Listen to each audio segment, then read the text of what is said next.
ಕಾಂಗ್ರೆಸ್ ಕುರ್ಚಿ ಕದನ ಮತ್ತೊಂದು ತಿರುವನ್ನ ಪಡೆದುಕೊಂಡಿದೆ. ಸಚಿವರು ಇದೀಗ ಸಿದ್ದರಾಮಯ್ಯ ಪೂರ್ಣಾವಧಿ ಸಿಎಂ ದಾಳ ಉರುಳಿಸಿದ್ದಾರೆ. ಕಾಂಗ್ರೆಸ್ನಲ್ಲಿ ಪವರ್ ಫೈಟ್ನೇ ಬಿಜೆಪಿ ನಾಯಕರು ಅಸ್ತ್ರ ಮಾಡಿಕೊಂಡು ದಾಳಿಗೆ ಇಳಿದಿದ್ದಾರೆ. ಇದೆಲ್ಲವನ್ನು ನೋಡೋಣ ರಾಜಕೀಯ ನ್ಯೂಸ್ ಟಾಪ್ 9ನಲ್ಲಿ. ಕಾಂಗ್ರೆಸ್ನಲ್ಲಿ ಸಿಎಂ ಪಟ್ಟಕ್ಕೆ ಇರುವ ಆಟ ದಿನಕ್ಕೊಂದು ಸ್ವರೂಪ ಪಡೆಯುತ್ತಿದೆ, ಕ್ಷಣಕ್ಕೊಂದು ತಿರುವು ಪಡೆಯುತ್ತಿದೆ. ಮಂಡಿ ನೋವಿನಿಂದ ಓಡಾಡಲು ಅಸಾಧ್ಯವಾದರೂ ಕೂತಲ್ಲೇ ಕೂತಿದ್ರು ಸಿಎಂ ಸಿದ್ದರಾಮಯ್ಯ ಕುರ್ಚಿ ಆಟದ ದಾಳವನ್ನ ಸಖತ್ತಾಗಿ ಉರುಳಿಸುತ್ತಿದ್ದಾರೆ. ಪೂರ್ಣಾವಧಿ ಸಿಎಂ, ರೆಕಾರ್ಡ್ ಬ್ರೇಕ್ ಸಿಎಂ ರದ್ದೇ ನೇತೃತ್ವ ಎಂಬ ವಿಚಾರ ಮತ್ತೆ ಮುನ್ನೆಲೆಗೆ ಬಂದಿದೆ. ಸಿದ್ದರಾಮಯ್ಯ ದೀರ್ಘಾವಧಿಯ ಸಿಎಂ ಆಗಲೆಂದು ಹಾರೈಸ್ತೇನೆ ಅಂತ ಬೆಂಗಳೂರಿನಲ್ಲಿ ಗೃಹ ಸಚಿವ ಪರಮೇಶ್ವರ್ ಹೇಳಿದ್ದಾರೆ. ಸಿದ್ದರಾಮಯ್ಯ ದಾಖಲೆ ಮಾಡಲಿ ಅಂತ ನಾನು ಹಾರೈಸ್ತೇನೆ. 5 ವರ್ಷ ಆಡಳಿತ ಪೂರ್ಣಗೊಳಿಸಿದ್ರೆ ಸಹಜವಾಗಿ ದಾಖಲೆ ಆಗುತ್ತೆ. ಶಾಸಕರು ಸಿದ್ದರಾಮಯ್ಯರನ್ನ ಸಿಎಲ್ಪಿ ನಾಯಕರಾಗಿ ಆಯ್ಕೆ ಮಾಡಿದ್ರು. ಹೈಕಮಾಂಡ್ 2.5 ವರ್ಷ ಅಧಿಕಾರ ಅಂತೇನೂ ಹೇಳಿಲ್ಲ. ಹಾಗಾಗಿ ಸಿದ್ದರಾಮಯ್ಯ 5 ವರ್ಷ ಸಿಎಂ ಅಂತ ಭಾವಿಸ್ತೇನೆ. ಹೀಗಂತ ಗೃಹ ಸಚಿವ ಡಾಕ್ಟರ್ ಜಿ ಪರಮೇಶ್ವರ್ ಸ್ಫೋಟಕ ಹೇಳಿಕೆ ನೀಡಿದ್ದಾರೆ. ಶಾಸಕರು ಚುನಾವಣೆ ಮಾಡಿ ಸಿಎಲ್ಪಿ ನಾಯಕರನ್ನ ಆಯ್ಕೆ ಮಾಡಿದ್ರು ಮಾನ್ಯ ಸಿದ್ದರಾಮಯ್ಯ. ಹಾಗಾಗಿ ಅವರಿಗೆ 5 ವರ್ಷ ಕಂಪ್ಲೀಟ್ ಮಾಡಿದ್ರೆ ಸ್ವಾಭಾವಿಕವಾಗಿ ಒಂದು ರೆಕಾರ್ಡ್ ಆಗುತ್ತೆ. ಅದು ನಾನೇ ಹೇಳಿದ್ದೀನಿ, ಆ ರೀತಿ ಹಾರೈಸ್ತೇನೆ. ಸಿದ್ದರಾಮಯ್ಯ ಪೂರ್ಣಾವಧಿ ಸಿಎಂ ಆಗಿ ಇರ್ತಾರೆ ಅಂತ ಬೆಂಗಳೂರಿನಲ್ಲಿ ಸಚಿವ ಎಂಬಿ ಪಾಟೀಲ್ ಹೇಳಿದ್ದಾರೆ. ದೇವರಾಜ ಅರಸು 7 ವರ್ಷಗಳ ಕಾಲ ಮುಖ್ಯಮಂತ್ರಿ ಆಗಿದ್ರು.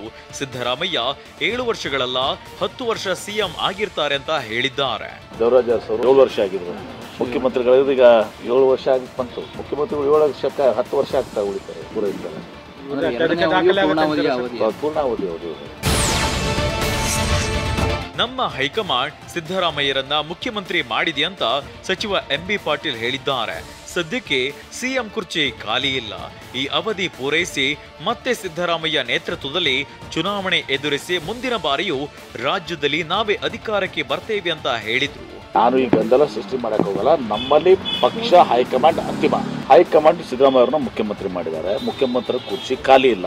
ಮುಖ್ಯಮಂತ್ರಿಗಳು ತಮ್ಮ ಪೂರ್ಣಾವಧಿಯನ್ನ ಪೂರೈಸ್ತಾರೆ. ಮತ್ತೆ ಅವರ ನೇತೃತ್ವದಲ್ಲಿ ಚುನಾವಣೆ ಆಗ್ತದೆ. ಮತ್ತೆ ನಾವು ಅಧಿಕಾರಕ್ಕೆ ಬರ್ತೇವೆ. ಸಿದ್ದರಾಮಯ್ಯನವರು ಗಟ್ಟಿಯಾಗಿ ಕುರ್ಚಿಯಲ್ಲಿ ಕುಳಿತಿದ್ದಾರೆ ಅಂತ ಮೈಸೂರಿನಲ್ಲಿ ಸಚಿವ ಎಚ್.ಸಿ. ಮಹದೇವಪ್ಪ ಹೇಳಿದ್ದಾರೆ. ಸಿಎಂ ಬದಲಾವಣೆ ವಿಚಾರವೇ ಇಲ್ಲ.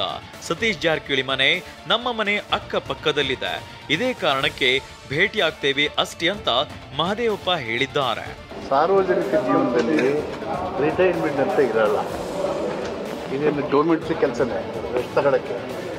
ಸಾರ್ವಜನಿಕ ಬದುಕಿರೋದು ಜನರಿಗೆ ಸೇವೆ ಮಾಡೋಕ್ಕೆ, ರಾಜ್ಯನ ಅಭಿವೃದ್ಧಿ ಮಾಡೋಕ್ಕೆ. ನಾವಿರೋ ತನಕ ಸೇವೆ ಮಾಡೋದು. ಸಿದ್ದರಾಮಯ್ಯ ಪೂರ್ಣಾವಧಿ ಸಿಎಂ ಆಗಿರಲಿ ಅಂತ ಬಹಳಷ್ಟು ಜನ ಹೇಳಿದ್ದಾರೆ. ಡಿಕೆ ಸುರೇಶ್ ಕೂಡ ಹೇಳಿದ್ದಾರೆ ಅಂತ ಬೆಂಗಳೂರಿನಲ್ಲಿ ಸಚಿವ ಸತೀಶ್ ಜಾರಕಿಹೊಳಿ ಹೇಳಿದ್ರು. ಎಲ್ಲರ ಅಭಿಪ್ರಾಯದಂತೆ ನಮ್ಮ ಅಭಿಪ್ರಾಯ ಇದ್ದೇ ಇರ್ತದೆ, ಅದರಲ್ಲಿ ಏನು ಪ್ರಶ್ನೆ ಇಲ್ಲ ಅಂತ ಸಚಿವ ಸತೀಶ್ ಜಾರಕಿಹೊಳಿ ಹೇಳಿದ್ದಾರೆ. ಎಲ್ಲರೂ ಹೇಳಿದ್ದಾರೆ. ಎಲ್ಲರ ಅಭಿಪ್ರಾಯ ಎಲ್ಲರದು ನಮ್ದು ಅಭಿಪ್ರಾಯ ಇದ್ದೇ ಇರ್ತದೆ. ಅದರಲ್ಲಿ ಪ್ರಶ್ನೆ ಇಲ್ಲ. ನೋಡೋಣ, ತಕ್ಷಣ ಹೇಳಿಕೆ ಆಗಲ್ಲ, ವೇಟ್ ಮಾಡೋಣ.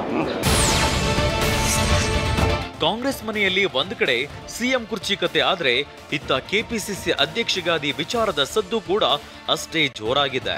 ಪರಮೇಶ್ವರ್, ಮಹದೇವಪ್ಪ ನಾವೆಲ್ಲ ಹೈಕಮಾಂಡ್ ತೀರ್ಮಾನಕ್ಕೆ ಬದ್ಧ ಅಂತ ಹೇಳಿದ್ರೆ ಸತೀಶ್ ಕಾದು ನೋಡೋಣ ಅಂತ ಟ್ವಿಸ್ಟ್ ಕೊಟ್ಟಿದ್ದಾರೆ.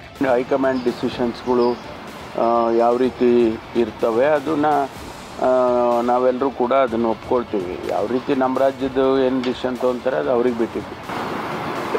ಚರ್ಚೆ ನಡೀತಾ ಇದೆ ಸರ್, ಅದು ಗೊತ್ತಿಲ್ಲಪ್ಪ. ನಮ್ಮ ಹತ್ರ ನಾನು ಯಾವುದ್ರಲ್ಲೂ ಕೂಡ ಚರ್ಚೆನಲ್ಲಿ ಭಾಗಿಯಾಗಿಲ್ಲ. ಅಲ್ಲ, ಅವರು ಇಡೀ ಹೊಸ ನಮ್ಮ AICC ಕಚೇರಿ ಆದಮೇಲೆ AICCಯನ್ನು ರಿಶಫಲ್ ಮಾಡಬೇಕು ಅನ್ನೋದು ಭಾಳ ದಿವಸದಿಂದ ಚರ್ಚೆ ನಡೀತಾ ಇದೆ. ಖರ್ಗೆ ಸಾಹೇಬರು ನಮ್ಮ AICC ಅಧ್ಯಕ್ಷರು, ಅವರು ಏನು ತೀರ್ಮಾನ ಮಾಡ್ತಾರೆ ಅದು ಅಂತಿಮ ಅಲ್ಲ. ಪೂರ್ಣಾವಧಿ ಕೆಪಿಸಿಸಿ ಅಧ್ಯಕ್ಷರು ಇರಬೇಕು ಅನ್ನುವಂತಹದ್ದು ಒಂದಿಷ್ಟು ಚರ್ಚೆ ಇತ್ತು. ಪೂರ್ಣಾವಧಿ ಆದರೆ ಒಳ್ಳೆಯದಾಗುತ್ತೆ. ಎಲ್ಲ ವಿಷಯಗಳು ನಿರ್ಧಾರ ಮಾಡೋ ಅಧಿಕಾರ ಇರೋದು AICCಗೆ. ಅವರ ತೀರ್ಮಾನ ಆಗ್ತದೆ. ಇವತ್ತು ಪತ್ರಿಕೆಯಲ್ಲಿ ನೋಡಿದ್ದೀವಿ, ಅವರು ಹೇಳಿದ್ದಾರೆ. ಕಾಯ್ಬೇಕಷ್ಟೇ ಹೇಳಿ, ಕಾದು ನೋಡೋಣ. ಲೀಡಲ್ಲಿದ್ದೀರಿ, ಸತೀಶ್ ಜಾರಕಿಹೊಳಿ ಅವರು ಕೆಪಿಸಿಸಿ ಅಧ್ಯಕ್ಷ ಆಗ್ತಾರೆ ಅಂತ ಇನ್ನು ಚರ್ಚೆ ಪ್ರಾರಂಭ ಆಗಿಲ್ಲ, ನೋಡೋಣ ಆದ್ಮೇಲೆ. ಅಸಲಿಗೆ ಹೈಕಮಾಂಡ್ 5-6 ರಾಜ್ಯಗಳಲ್ಲಿ ಅಧ್ಯಕ್ಷರ ಬದಲಾವಣೆ ಮುಂದಾಗಿದೆಯಂತೆ.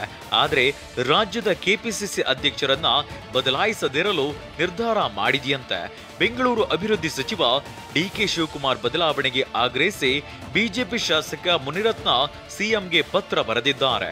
ಆದರೆ ಈ ಬದಲಾವಣೆ ಚರ್ಚೆಗಳಿಗೆ ಉತ್ತರಿಸಲು ಡಿಕೆ ನಿರಾಕರಿಸಿದ್ದಾರೆ. ಸರ್, ಈಗ ಪರಮೇಶ್ವರ್ ಹೇಳಿದರೆ ಮುಖ್ಯಮಂತ್ರಿ ಸಿದ್ದರಾಮಯ್ಯ 5 ವರ್ಷ ಕಂಟಿನ್ಯೂ ಆಗ್ತಾರೆ ಅಂತ ಹೇಳಿದ್ದಾರೆ. ಏನ್ ಸರ್ ಮುಖ್ಯಮಂತ್ರಿ ಕೂಡ ಅದೇ ರೀತಿ ಬದಲಾವಣೆ ಮಾಡಬೇಕು ಅಂತ ಪತ್ರ ಬರೆದ್ರೆ ಸಿಎಂ ಸರ್. ಮಾಜಿ ಸಿಎಂ ದಿವಂಗತ ದೇವರಾಜ್ ಅರಸು 7 ವರ್ಷ 7 ತಿಂಗಳು ಸಿಎಂ ಆಗಿದ್ರು. ಈಗ 5 ವರ್ಷ ಅಧಿಕಾರಾವಧಿ ಸಿದ್ದರಾಮಯ್ಯ ಪೂರ್ಣಗೊಳಿಸಿದ್ರೆ ದಾಖಲೆ ಆಗುತ್ತೆ ಅನ್ನೋದು ಸಚಿವರ ಮಾತು. ಆದ್ರೆ ಕಾಂಗ್ರೆಸ್ ಕೋಟೆಯಲ್ಲಿ ಜೋರಾಗಿ ನಡೀತಿರೋ ಕುರ್ಚಿ ಕಾಳಗ ಈಗ ಬಿಜೆಪಿಗೆ ಅಸ್ತ್ರವಾಗಿ ಸಿಕ್ಕಿದೆ.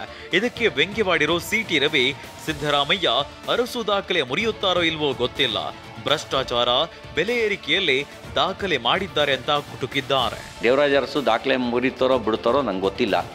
ಭ್ರಷ್ಟಾಚಾರದಲ್ಲಂತೂ ಈ ಸರ್ಕಾರ ದಾಖಲೆ ಮಾಡಿದೆ, ಬೆಲೆ ಏರಿಕೆಯಲ್ಲಿ ದಾಖಲೆ ಮಾಡಿದೆ.